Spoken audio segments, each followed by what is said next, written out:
mayors stepping up into their newly prominent roles as protectors of American values. And maybe part of this is a partisan reaction. Most of the big city mayors in the United States are Democrats, and in fact, according to the U.S. Census Bureau, at the beginning of 2016, 23 of the mayors, the 25 largest cities in the U.S. were members of the Democratic Party.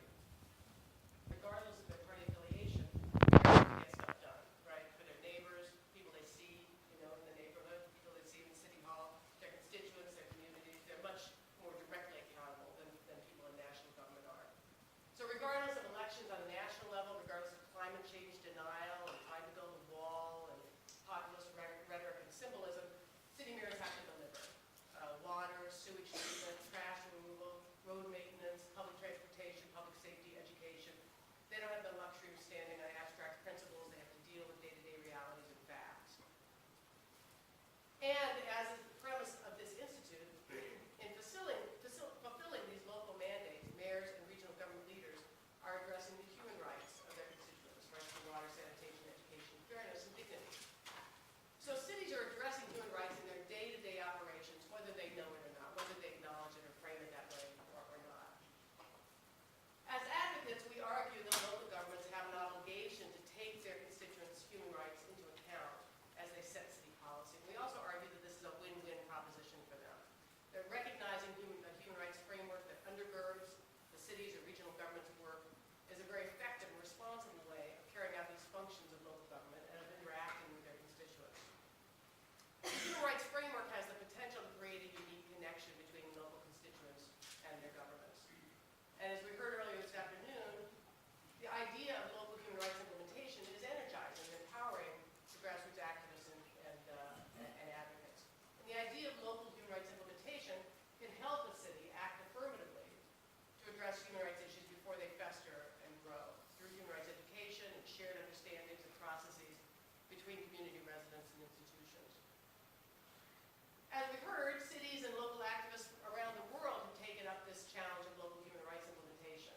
And I think I mentioned earlier, from Ghana, Accra, Ghana, to Vienna, Austria, New York, England, here in the U.S., from Chapel Hill, North Carolina, to Washington, D.C. But at the same time, we all recognize, and it's obvious, it's not always easy going, that you can have a piece of paper that says you're a human rights city, but it may not have much impact in practice. Human rights at any level of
the shape